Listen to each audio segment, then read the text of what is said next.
Salut à toi, j'espère que tu vas bien. Bienvenue dans cette nouvelle vidéo. Aujourd'hui, je vais te montrer une stratégie pour catcher vraiment les spikes avec Crash 300. Ok? Vous savez que Crash 300, c'est un indice qui est très volatile aussi. Donc, c'est comme Boom 1000, c'est comme Crash 500. Alors, il faut faire très attention. Dans cette vidéo, je vais te montrer les méthodes possibles pour trouver des vrais points d'entrée et trouver des spikes. Alors, si tu viens pour la première fois sur ma chaîne YouTube, commence par t'abonner et activer ta cloche de notification pour ne pas rater des prochaines vidéos. Ok? Alors, ici, si tu regardes sur mon graphique, tu verras qu'il y a deux moyennes mobiles. Ok?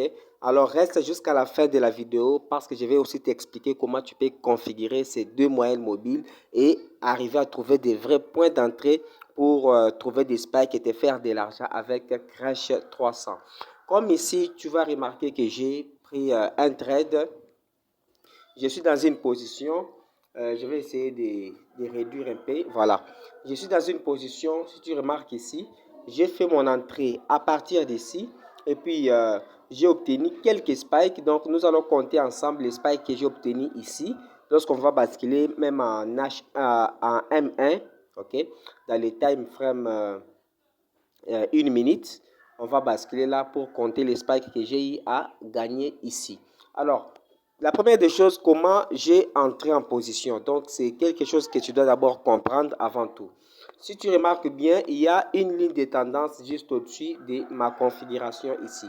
Regardez, à partir d'ici, j'ai commencé à tracer.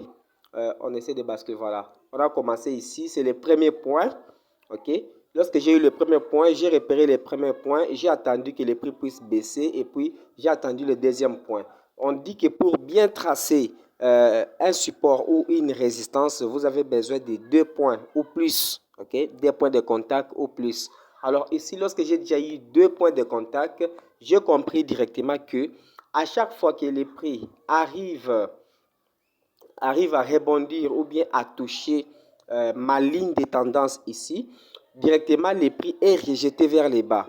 Okay? Comme nous sommes dans Crash 300, lorsque les prix est rejeté vers les bas, vous allez directement savoir que non, on est dans les moments de trouver des spikes. Donc, c'est facile à comprendre.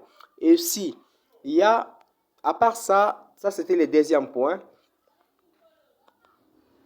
directement sur ma ligne de tendance, il y a aussi le troisième point que j'attendais pour entrer en position. Vous comprenez?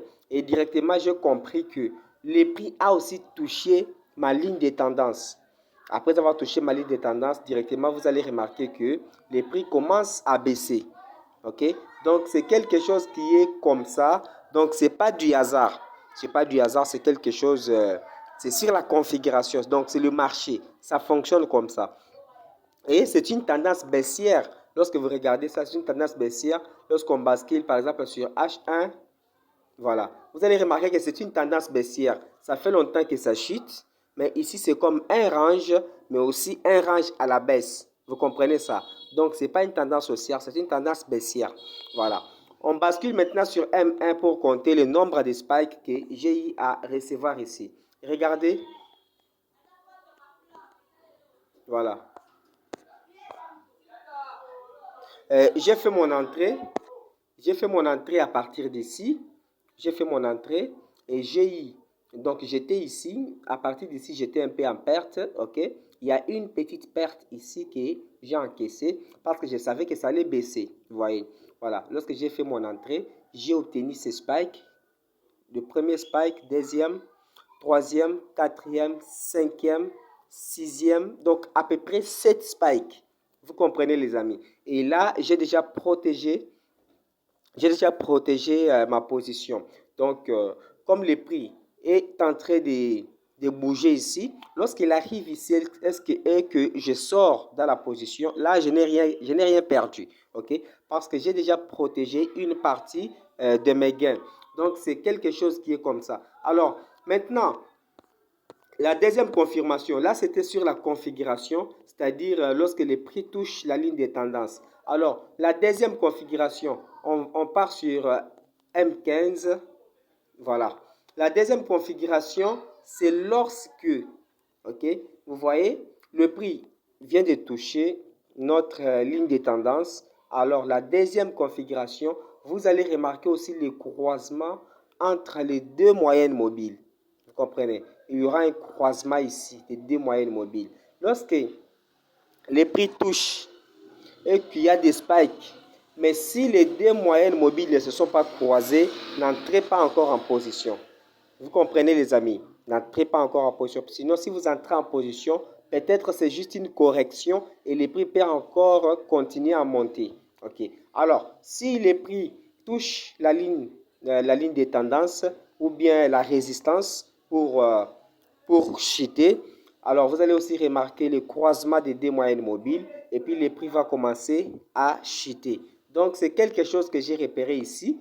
J'ai compris qu'il y a déjà les touchés sur ma ligne de tendance et puis il y a le croisement des deux moyennes mobiles sur M15 parce que je bosse beaucoup plus avec M15. J'ai fait mes analyses sur H4, H1 et je prends mes positions sur M15 parce que j'ai fait l'intraday, les intra-trading, ok?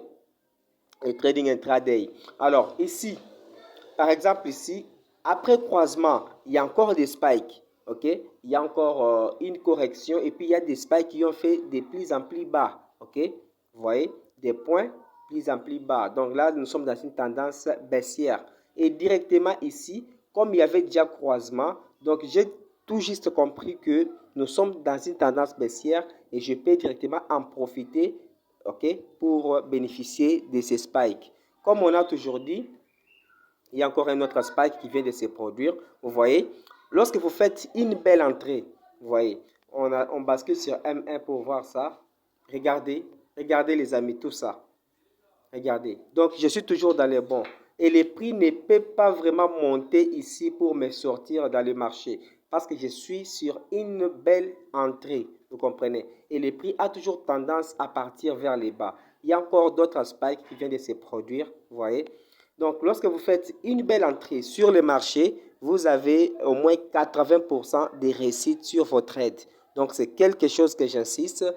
Faites toujours des bonnes analyses avant d'entrer dans le marché. Vous allez voir que vous allez gagner. Alors, comment maintenant bénéficier de la configuration? Donc, la configuration des deux moyennes mobiles. C'est trop simple. On va entrer ici. Vous voyez, les spikes continuent de se produire. Alors, on va aller ici. On clique sur le tout premier moyenne mobile. La moyenne mobile, c'est la période 15. OK? Décalage, c'est 0. Méthode simple, appliquée à close. Vous voyez? Et puis style, vous allez remarquer que le style ici, j'ai mis 3 pixels. La couleur, j'ai mis la couleur rouge. Donc la couleur, ça dépend de vous. Mais il suffit juste de comprendre quelle moyenne mobile vous avez. Voilà. On rentre sur deuxième moyenne mobile. J'ai configuré sur la période 10. Décalage 0. Méthode simple. Appliquée à close. OK. Style 3 pixels. Et puis la couleur blanche. Donc, chacun de nous peut mettre la couleur qui lui convient. OK? Alors, vous allez remarquer que les spikes continuent. Regardez. Regardez l'entrée. Oui. Regardez l'entrée. Excusez pour un peu de bruit. Regardez l'entrée. Et puis, regardez les spikes. Regardez les spikes. OK? Donc, les amis, alors, un autre point aussi très, très essentiel.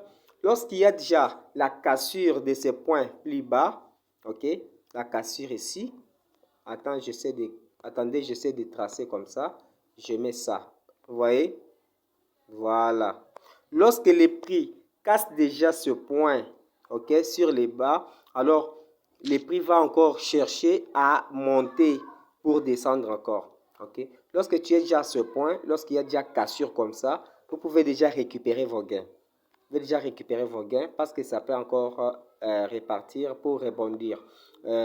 Ça peut encore faire la correction, je vais dire. Par exemple ici, vous voyez, le prix a fait la baisse, il a chuté, il a encore remonté jusqu'à ce point-là pour encore chuter. Ok? Donc, c'est ce qu'on appelle la loi des dos. Alors, sur cette vidéo, si tu n'as pas bien compris, n'hésitez pas à me poser des questions dans les commentaires. S'il y a des choses que tu as vues que c'est un peu flou, et posez-moi des questions dans les commentaires, puis je vais te répondre. Et puis, n'hésitez pas de rejoindre les groupes Telegram, là où je te partage aussi des conseils et des analyses gratuitement. Alors, on se voit à la prochaine vidéo. Abonne-toi, partage la vidéo, surtout ça. Partage avec tes amis dans des groupes WhatsApp, dans des groupes Facebook. Envoie à tes amis qui ont des difficultés pour trouver des spikes. Et puis, cette vidéo peut leur aider vraiment. Alors, merci, je te remercie. Laisse-moi un gros pouce bleu pour m'encourager. On se voit à la prochaine vidéo. Bye.